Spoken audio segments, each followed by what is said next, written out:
your business's CRM is failing. At a certain point, all businesses need to develop some sort of CRM. It is some sort of way for you to manage the customers you have and the customers you want. Now, your CRM isn't failing because you don't have one. But if you use more than 2 different platforms to manage your business, unless one of those gets all of the data for you to analyze in one place, then ultimately you don't have a CRM. You have multiple segments of a CRM. So your CRM is failing if 1, you don't have all of your data to be analyzed in one place. 2, it's okay to use multiple platforms. There are marketing platforms that are better for marketing, sales platforms better for selling, finance, customer service, support, etc. There are platforms better equipped to handle those tasks. However, if those platforms are not feeding back into your CRM, whatever you use, because there's lots of options out there,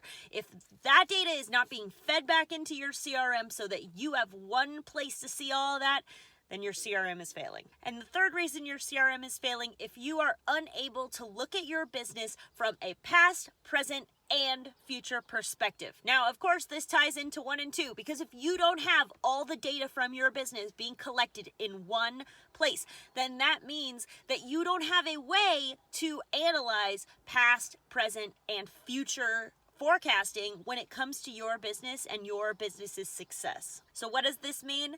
This means if your business does not have a CRM that shows one source of truth, meaning all of those platforms, all of the softwares that you invest in for your business to function, if all of those don't feed into one place to create one source of truth for your business, then your CRM is failing. The good news is this is a temporary circumstance, and there are ways for you to fix this. However, if you don't, then you're not going to be able to accurately determine what your best next step forward is, and that's